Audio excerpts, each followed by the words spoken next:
The Pembrokeshire Coast National Park boasts some of the best beaches in the country. These jewels are joined together by a 186-mile coast path which snakes its way along cliffs around estuaries and through seaside towns and villages. Whether you want to enjoy the tranquility of this beautiful landscape or get out and get active, the seashore is one of the most exciting places to explore. It's a unique place, a narrow ribbon between the ocean, the land and the sky above.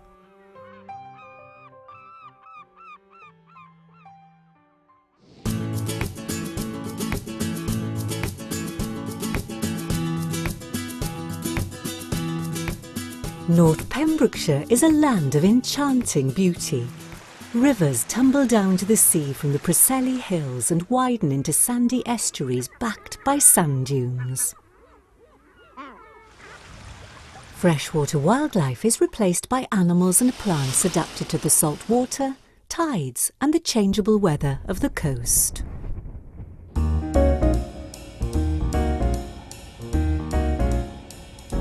The coming and going of the tide shapes life on the shore.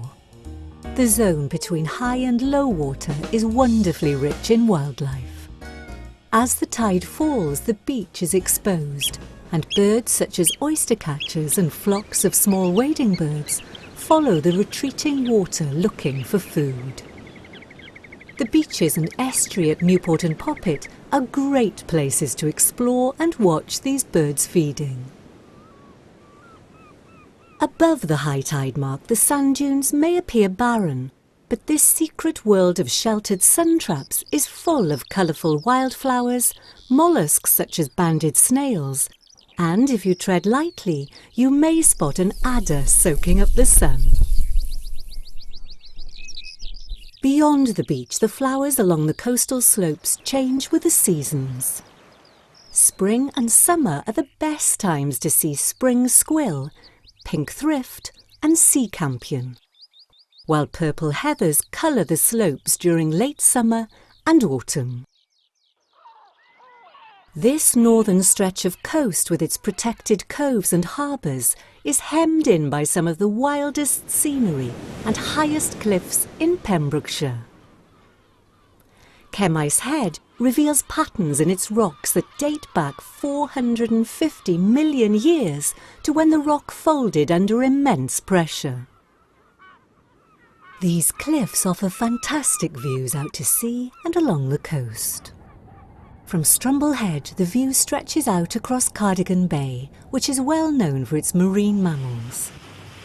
As you scan the surface of the sea, look out for unusual splashes, a dorsal fin or perhaps flocks of feeding seabirds, and you may be looking at dolphins, porpoise or even the occasional passing whale.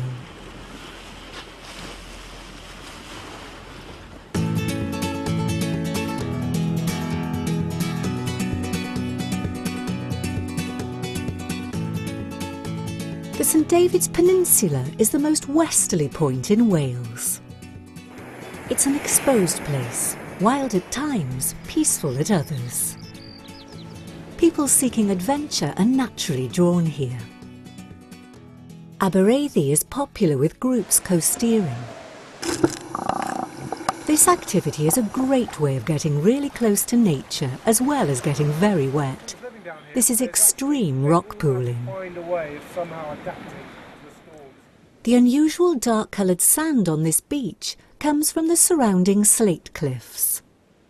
Graptolite fossils, common here, tell us that this was a seabed about 470 million years ago. All along the coast there are clues to a more recent past. During really low tides, tree stumps can be seen on several of Pembrokeshire's beaches. These ancient forests were submerged as sea levels rose after the last ice age. The remains of the trees have been preserved in the sand.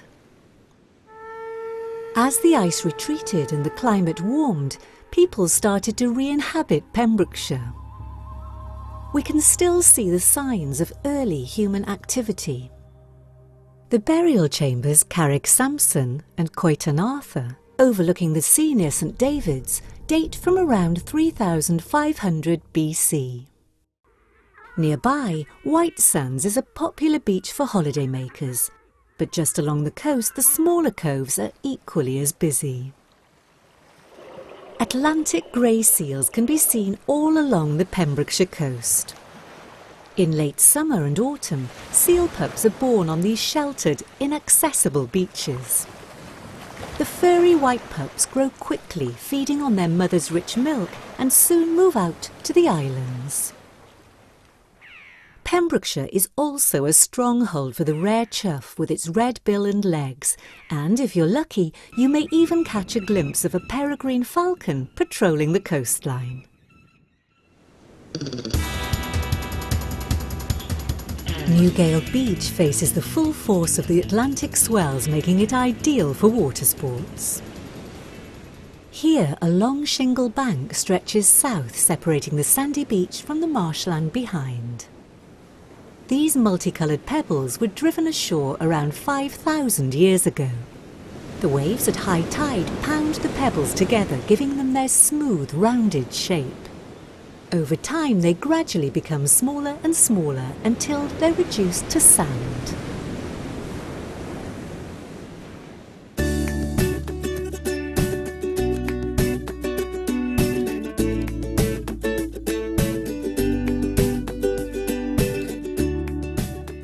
The Dale Peninsula offers secluded sandy beaches, islands teeming with seabirds, and tranquil estuarine wildlife. The Pebble Beach at Martin's Haven is popular with divers who come here to experience the spectacular underwater wildlife and scenery found beyond the beach. The waters and shores surrounding Skomer Island are so important that they are one of a handful of protected marine areas in the UK.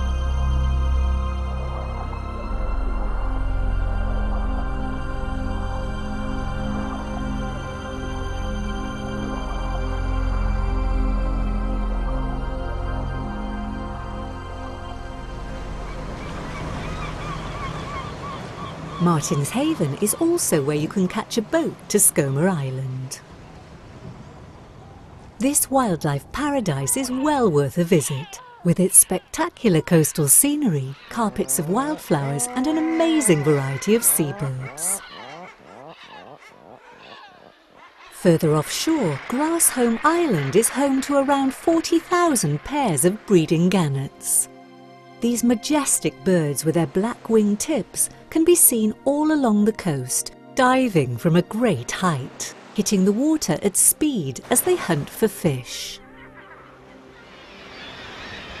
But it's not just the islands which are rich in birdlife.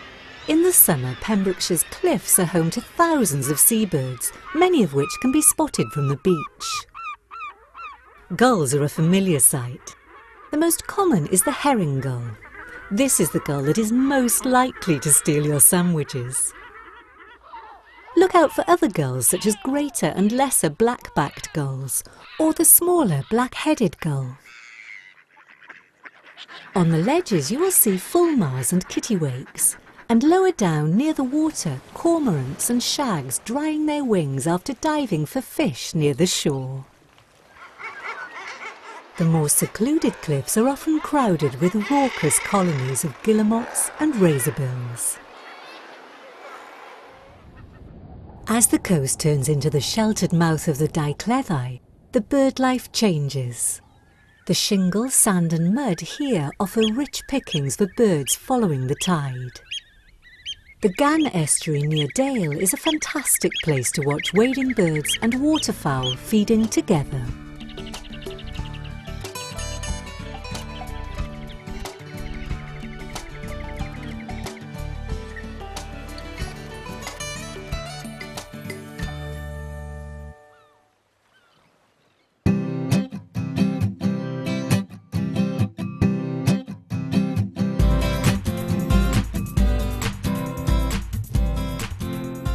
The southwest tip of Pembrokeshire is a landscape of sandy beaches and high cliffs. These exposed cliffs are constantly being battered by wind, rain and powerful waves. Eventually they're worn down to join other tiny grains of rock and shell that make up our golden beaches. It's no surprise that these spectacular beaches have been chosen as the setting for major movies. Scenes from Harry Potter and Robin Hood were filmed right here at Freshwater West. The dunes that back some beaches are where the sand has built up over thousands of years. This is a mobile landscape, blown away by the wind in some places and reformed in others, as the marram grass traps the particles of sand. There is a surprising amount of wildlife that can be seen in the dunes. Spring and summer are the best times to see a range of colourful wildflowers, and on a warm day you are likely to find lizards basking in the sun. Hovering above, kestrels are often seen hunting for voles and mice. At Freshwater East, the dunes were given a helping hand in the 1980s by replanting the marram grass. This now protects a huge reed bed, home to a wide variety of marshland animals and plants. Many beaches, such as Mammals and Angle, have spectacular rock pools teeming with wildlife. As the tide falls, many creatures are trapped in these rocky hollows. The further down the beach you go, the greater the variety of life you are likely to see. With a bucket, shrimp net and a keen eye, you will be amazed with what you might find.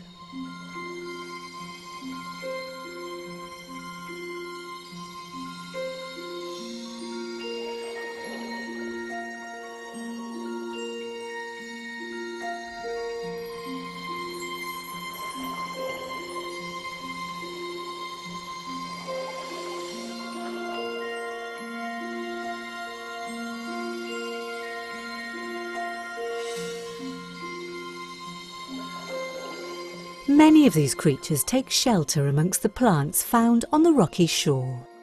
Seaweeds come in all colours and shapes, from green sea lettuce to bladderwrack and leathery oarweeds. At Freshwater West, a seaweed called purple lava covers the rocks. This was traditionally collected for food and dried in the nearby seaweed hut.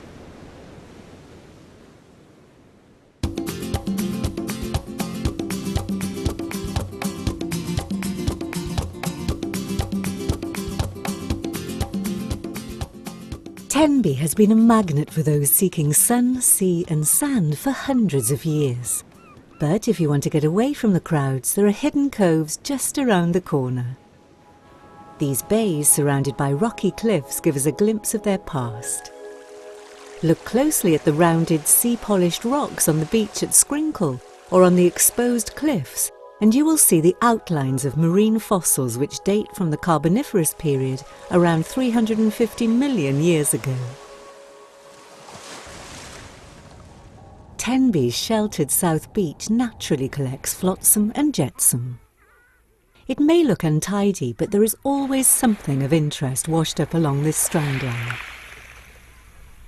Beachcombing is a great way to look for the remains of sea creatures. Shells, which were once a home to a variety of animals, litter this beach. Whelks, cowries, mermaids' purses and sea potatoes are all found here. Sandhoppers in their thousands help recycle the dead material washed up on the shore. They in turn are picked at by energetic little birds working the strand line. At Saundersfoot, the beach is a mix of sand and fine mud, perfect for molluscs such as razor shells, cockles and a variety of worms. As the tide comes in, the molluscs emerge from their burrows to feed, while the worms sift through the fine sand for food. Most of these creatures are deep in the sand, and the only clues you will see are worm casts or empty shells. However, razor shells can be fooled into thinking that the tide is in by a good squirt of salt water into the entrance to their burrow. The beaches from Saundersfoot to Amroth were once busy with trading ships. In the 19th century, this area was the hub of the Pembrokeshire coal and iron industry. Little now remains of the industrial past, but the coal seam can still be seen clearly on the nearby cliffs. The village of Amroth housed miners from the local colliery and ironworks. A row of cottages which once stood on the seaward side of the road were washed away by powerful storms in the 1930s. Seawalls and groins have since been built as part of this village's constant battle with the sea.